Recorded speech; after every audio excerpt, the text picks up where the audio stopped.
سورۃ الرحمن، یہ سورت اپنے مزاج اور مطلب کے اعتبار سے سورتوں کے اس گروپ سے تعلق رکھتی ہے جو مکی زندگی کے اس دور میں نازل ہوئی جب آپ صلی اللہ علیہ وسلم کی تکذیب اور مخالفت جوش پر تھی، اور وہ آپ سے بار بار اس بات کا مطالبہ کر رہے تھے، یعنی آپ کے دشمن، کہ انہیں کوئی نشانی دکھائی جائے، کوئی معجزہ دکھایا جائے، اور اگر ان کے مطالبے پر معجزہ یا عذاب نہیں آتا تو پھر وہ محمد صلی اللہ علیہ وسلم کی دعوت کو نہیں مانیں گے، اور اگر دنیا میں عذاب نہیں آتا تو اس کا مطلب یہ ہے کہ آخرت میں بھی نہیں آنے والا۔ اس کانٹیکسٹ میں یہ سورت نازل ہوئی۔ اس سورت میں ایک آیت فَبِأَيِّ آلَاءِ رَبِّكُمَا تُكَذِّبَانِ کی بار بار تکرار ہوئی، تو یوں لگتا ہے کہ جیسے مخالفین اپنی ضد میں مبتلا تھے، تو اللہ سبحانہ وتعالیٰ کی طرف سے بھی جو کلام آیا اس میں ان کے جواب میں مختلف آیات کو بار بار دہرا کر ان کی ضد کو ختم کیا گیا۔ کسی بھی بات کو بار بار کرنے کا مطلب کیا ہے کہ مخاطب کو وہ حقیقت اچھی طرح سمجھا دی جائے، اس چیز کی طرف توجہ دلائی جائے جس کی طرف وہ توجہ نہ دینا چاہتا ہو۔ قرآن پاک کا یہی انداز دراصل ایک مؤثر انداز ہے کہ وہ مخاطب کے مزاج کو سامنے رکھ کر بات کرتا ہے۔ مخاطب اگر ضد میں مبتلا ہے تو اس کی سوچ کی اصلاح کے لیے ایسا انداز اور اسلوب اختیار کیا گیا ہے کہ وہ سوچنے پر مجبور ہو جائے۔ پچھلی صورت میں بار بار وَلَقَدْ يَسَّرْنَا الْقُرْآنَ لِلذِّكْرِ کی بات ہوئی، اور یہاں کلام کے آغاز میں ہی فرمایا بسم اللہ الرحمن الرحیم الرحمن علم القرآن، رحمان اس نے قرآن کی تعلیم دی۔ اس صورت میں اللہ سبحانہ وتعالیٰ کی بہت سی نعمتوں کا ذکر کیا گیا ہے، اور پھر ان نعمتوں کا احساس بھی دلایا گیا سوالیہ انداز میں فَبِأَيِّ آلَاءِ رَبِّكُمَا تُكَذِّبَانِ کہہ کر کہ تم اپنے رب کی کن کن نعمتوں کو جھٹلاؤ گے۔ حقیقت یہ ہے کہ انسان کو جتنی بھی نعمتیں ملی ہیں ان سب میں بہترین نعمت، اعلیٰ ترین نعمت، اور وہ نعمت جس کا سب سے پہلے ذکر کیا گیا وہ ہے قرآن کی نعمت۔ ساری دنیا کی نعمتیں ایک طرف اور قرآن کی نعمت ایک طرف۔ هُوَ خَيْرٌ مِّمَّا يَجْمَعُونَ، وہ بہتر ہے ہر اس چیز سے جسے لوگ جمع کر رہے ہیں۔ اور یہ اللہ تعالیٰ کی رحمت کا نتیجہ ہے کہ مخالفین عذاب مانگ رہے ہیں اور اللہ تعالیٰ جواب میں اپنی رحمت کے طور پر ان کی اصلاح کے لیے قرآن بھیج رہا ہے۔ الرحمن، بے حد مہربان، بہت مہربان، علم القرآن، اس نے تعلیم دی ہے قرآن کی، اس نے سکھایا ہے قرآن۔ اہل مکہ کہتے تھے کہ یہ قرآن کسی انسان نے یا کسی جن نے آپ کو القاء کیا ہے، یا آپ نے خود لکھ لیا ہے، یا کوئی اجمی غلام آپ کو اس کی تعلیم دیتا ہے، یا کچھ اور لوگوں کا خیال ہے کہ اہل کتاب کے علماء سے آپ نے شاید کچھ سیکھ لیا۔ فرمایا نہیں، کسی سے بھی کچھ نہیں سیکھا۔ علم القرآن، یہ قرآن رحمان کی تعلیم ہے، رحمان نے سکھایا ہے۔ اللہ تعالیٰ نے اسے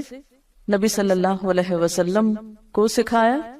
اور بذریعہ جبریل امین سکھایا، جس کا ذکر پیچھے سورۃ النجم میں گزرا، علمہ شدید القوا۔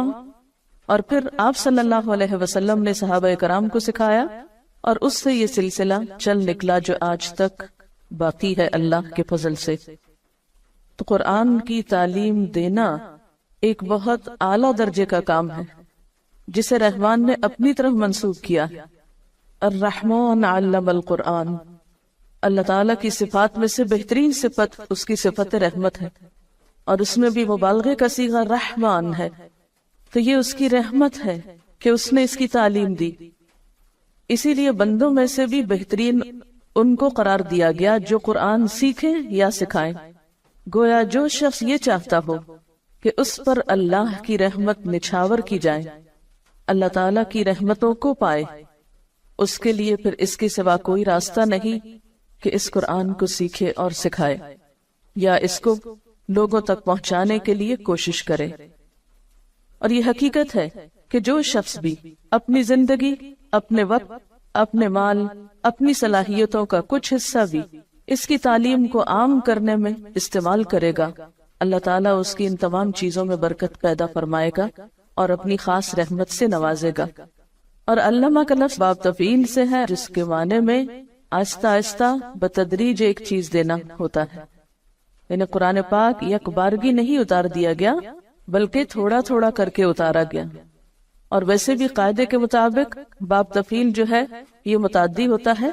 جس کا معنی یہ ہے کہ اس کے پھر دو مفعول ہوں گے، پہلا وہ علم جس کو سکھایا جائے یعنی پہلا مفعول، اور دوسرا وہ شخص جس کو سکھایا جائے۔ تو یہاں پر علم القرآن میں پہلا مفعول تو قرآن ہے، یعنی قرآن کی تعلیم دی، اور دوسرا کیا ہوگا کہ وہ شخص جس کو دی گئی یعنی رسول اللہ صلی اللہ علیہ وسلم، اور پھر آپ کے ذریعے سب تک یہ ہدایت پہنچائی گئی۔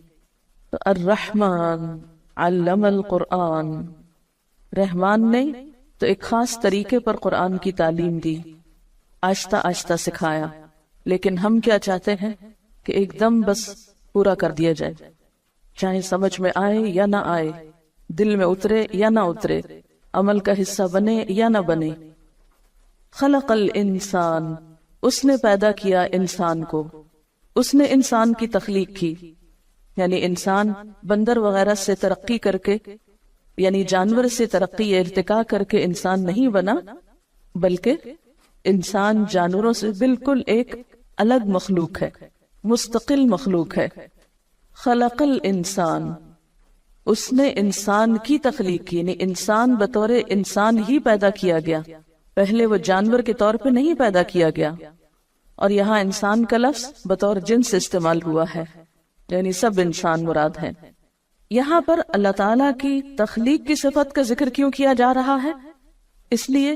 کہ اللہ تعالیٰ نے جو تعلیم دی ہے قرآن کی، یہ اس وجہ سے دی ہے کہ اس نے انسان کو بنایا، وہ انسان کی حقیقت کو پہچانتا تھا، اس کی ضرورت ہدایت کو بخوبی جانتا تھا، اور اس ضرورت کو پورا کرنے کے لیے اس نے قرآن کی تعلیم دی ہے۔ اور آپ دیکھیے کہ جو خالق ہوتا ہے وہ مالک بھی ہوتا ہے، تو جو مالک ہوتا ہے اس کے ذمہ ہوتا ہے کہ مملوک کو کام بتائے کہ اسے کیوں بلایا گیا، کس کام کے لیے بنایا گیا۔ یہ بالکل ایسے ہی ہے جیسے آپ کسی فیکٹری میں ملازمت کریں،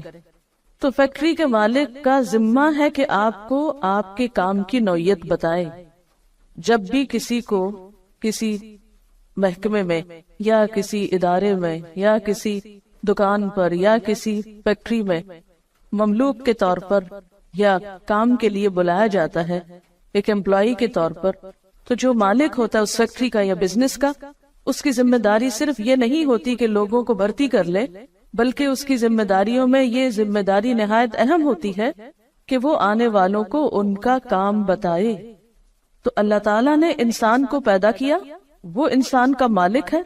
انسان اس کے آگے مملوک ہے، لہٰذا یہ اس کی ذمہ داری تھی کہ وہ انسان جیسی مخلوق کو پیدا کر کے عقل دے کر اسے یہ بتائے کہ اسے کس لیے بنایا۔